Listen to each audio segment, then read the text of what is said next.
படிச்சுட்டு நல்ல ஆங்கிலம் தெரிந்த காரணம்லாம் நீங்க ஐடி கம்பெனியில் கை நிறைய சம்பளம் வாங்குறாங்க. இல்லாட்டி பாருங்க ஹிந்தின்னாங்களே உங்களுக்கு நல்லா தெரியும். இன்னைக்கு பில்டிங் கட்டுறது யாருங்க? இன்னைக்கு பாருங்க எல்லா வேலையும் வந்து யூபியில ஹிந்தி மட்டும் படிக்கிறவன் தான், பீகார்ல ஹிந்தி மட்டும் படிக்கிறவன் இங்க வந்து தமிழை கத்துக்கிட்டு இன்னைக்கு நம்ம வீடு கட்டி தரான், சாலையை பிறக்கிறான், கக்கூஸ் கழுவுறான். இதாங்க हिंदी படிச்சாங்க. नमस्कार दोस्तों, मेरा नाम है चंदन झा और मैं बिहार का रहने वाला हूँ और मुझे हिंदी भी आती है। और अगर मैं तमिलनाडु जाऊंगा और मुझे हिंदी आती है तो मैं कोई कंस्ट्रक्शन वर्क करूंगा या शौचालय साफ करूंगा, ऐसा डीएमके के एक सांसद कहते हैं। हालांकि शीतकालीन सत्र के दौरान डीएमके के एक सांसद डीएनवी सेंथिल कुमार ने उत्तर भारत के राज्यों को गौमूत्र राज्य बताया था। अब डीएमके के एक और नेता ने, जिनका नाम दयानिधि मारन है, उन्होंने एक विवादित बयान दिया है। मारन ने कहा कि बिहार और उत्तर प्रदेश के जो लोग हिंदी सीखते हैं वो निर्माण कार्यों के लिए तमिलनाडु चले आते हैं, वहां सड़कों और शौचालय की सफाई जैसे छोटे मोटे काम करते हैं।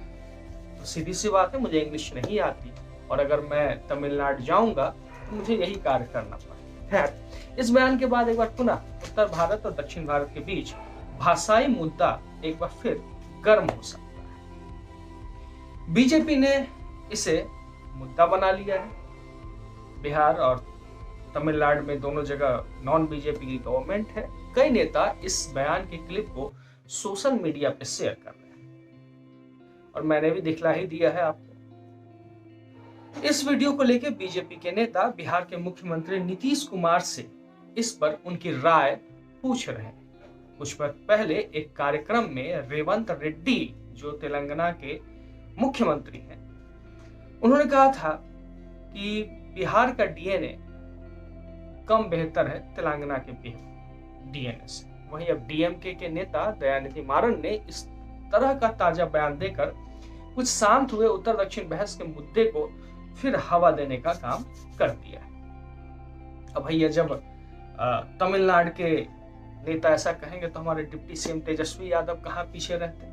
उन्होंने भी रविवार को प्रतिक्रिया दी, भयानक प्रतिक्रिया दी, इतना कि हाहाकार मच गया। उन्होंने कहा कि करुणानिधि की पार्टी डीएमके जो है वह एक सामाजिक न्याय की पार्टी है, लेकिन उनके दल के लोगों ने बिहार और यूपी के लोगों को लेकर इस तरह की बातें कही हैं तो बहुत निंदा करने वाली बात है। इसका हम लोग निंदा करते हैं और इससे हम लोग सहमत नहीं हैं। इस तरह के बयान से दूसरे राज्य के नेताओं को बचना चाहिए। ये हाहाकारी बयान किनका है? हमारे डिप्टी सीएम, बिहार के डिप्टी सीएम तेजस्वी यादव जी का। अब सीधी सी बात है कि अगर आप तमिलनाडु जाते हैं और हिंदी आती है तो आपको सिर्फ दो ही काम करने को मिल सकता है। ये जो दयानिधि मारन है उनके अनुसार, या तो आप किसी कंस्ट्रक्शन वर्क में काम कीजिए, या फिर सड़क साफ कीजिए, या फिर शौचालय साफ। अब सवाल है, ना ही सवाल बीजेपी के लोगों से है, ना ही सवाल डीएमके के लोग से, ना ही तमिलनाडु के लोगों से है।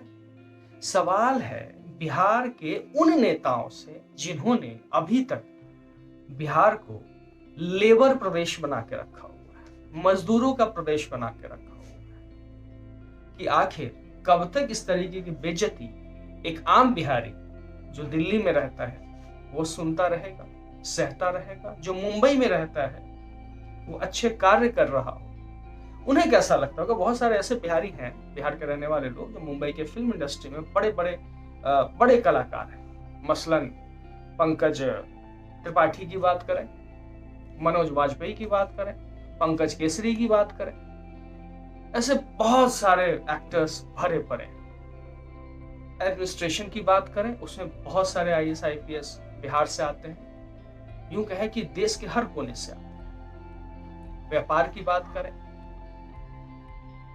तो क्या वैसे स्टूडेंट्स को ये चीजें बुरी नहीं लगती होंगी जो अपने घर को छोड़ के दूसरे स्टेट में पढ़ने जा रहे हैं?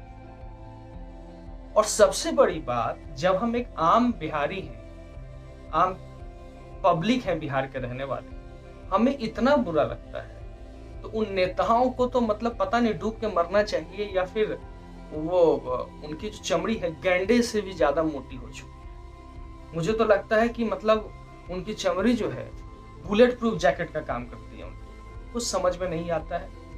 बिहार के लोग भेड़ बकरी की तरह ट्रेन में ठुस के भर के एक जगह से दूसरे जगह जाते हैं, अपमान सहते हैं, फिर भी कर्म ही पूजा है जो कहावत है उसको चरितार्थ करते हैं। खैर, अभी रात के लगभग 12 बजने को आए हैं और जब मैं 2 दिन से इस बयान को देख रहा था, खबरों को देख रहा था, बहुत सारे लोग, बहुत सारे मेरे जानने वाले जो दूसरे स्टेट के हैं, इवन तमिलनाडु के भी जो मेरे बहुत सारे लोग जानने वाले हैं, वो खुद इस बयान को लेकर के चिंतित हैं कि किस तरीके से देश को बांटने का काम ऐसा बयान करता है। ये पूरा देश, चाहे कश्मीर हो या कन्याकुमारी हो, हम कहीं भी जा सकते हैं, कहीं भी कोई काम कार्य कर सकते हैं, जीविकोपार्जन के लिए कुछ भी कर सकते हैं जो हमारे हिसाब से मिले। अगर मैं बहुत पढ़ा लिखा हूं तो सरकारी नौकरी करूंगा, सरकारी नौकरी नहीं मिलती तो मैं किसी प्राइवेट सेक्टर में काम करूंगा, कुछ ना कुछ जीविकोपार्जन के लिए तो मैं करूंगा।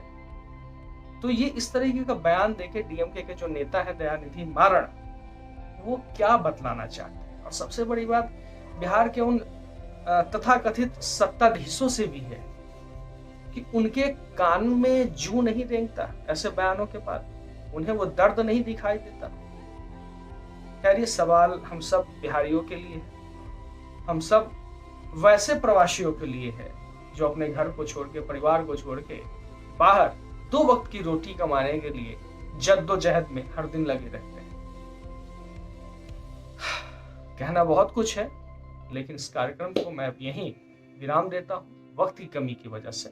बताइएगा, दर्द अगर आपको होता है तो कमेंट के रूप में दर्द को जरूर बयां करें। धन्यवाद।